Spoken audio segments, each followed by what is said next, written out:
O julgamento apertado, revendo um precedente no qual havia uma outra maioria, sinaliza, na minha opinião, e com todo respeito ao Supremo Tribunal Federal, que a questão não está de todo sedimentada naquela corte. 5 ministros, pelo menos, entendem que a execução em segunda instância já é uma possibilidade atual. Ora, quando o entendimento é 6-5 para manter a compreensão de que a prisão só acontece depois do trânsito em julgado, isso é relevante. Quando, na segunda decisão do Supremo, em 2016, que determinou a possibilidade de prisão na segunda instância, foi de 6-5 também.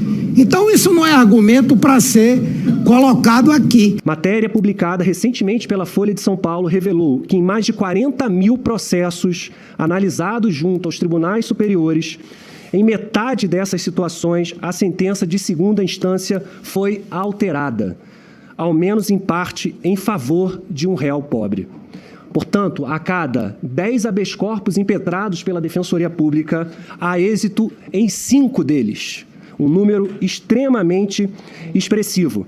E isso vai de encontro à, infelizmente, propalada ideia de que apenas réus patrocinados por bons advogados acessam as cortes superiores. Eu queria também fazer algumas ponderações, porque o ministro Moro disse de modelos europeus. Na Alemanha, por exemplo, não se fala em antecipação da execução da pena. O que se tem no modelo legislativo na primeira instância, o julgamento é colegiado. Na segunda instância, ministro Herman, também nesses casos, é renovada a instrução.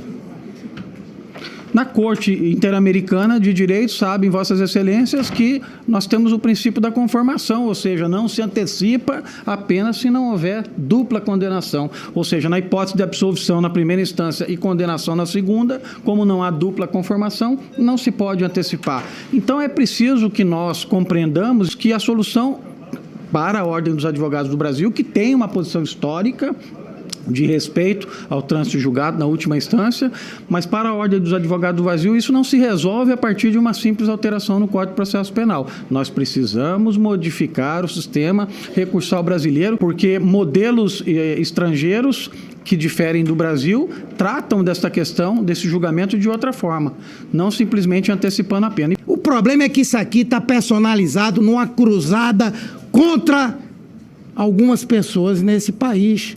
E todos esses outros aspectos, eles não são levados em consideração. Inclusive se faz terrorismo. Terrorismo.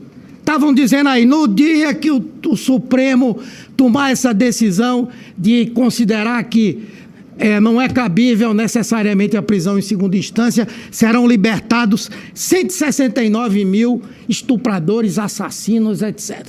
Aí o CNJ interveio e disse, não é bem assim. Essa decisão pode atingir 4.895 pessoas. E aí eu pergunto ao ministro da Justiça, o doutor Sérgio Moro, que certamente deve ter a estatística do sistema prisional brasileiro, quantas pessoas desde então foram beneficiadas com essa decisão que foi tomada pelo Supremo Tribunal Federal? É da Constituição de 88, naquela época o carro era o Corcel, hoje são diferentes, mas os direitos das pessoas continuam os mesmos. E para mudá-los tem que haver uma discussão aprofundada dentro da sociedade. E é por essa razão que nós defendemos que esse projeto seja rejeitado. Ele até é pior do que o que está lá na Câmara, porque lá, pelo menos, é uma emenda constitucional, pode-se discutir, mas a gente passar aqui o drible da vaca para contornar a Constituição e eliminar um direito que não é para quem é culpado, é para quem é inocente. É para quem é inocente. É para quem não cometeu crime que pode ser injustiçado. E o nosso país e outros estão cheios de situações em que isso acontece. Aliás, para quem adora, glorifica o sistema americano, eu recomendo, está lá naquele Netflix, um filme, documentário, chama 13ª Emenda, para saber o que é esse sistema que tem 2,5 milhões de pessoas presas. Uma parcela significativa que até para o corredor da morte e até para a cadeira elétrica vai e depois se identifica que eram pessoas inocentes. Se uma delas for salva, já valeu a pena a lei dizer que deve se comportar dessa maneira.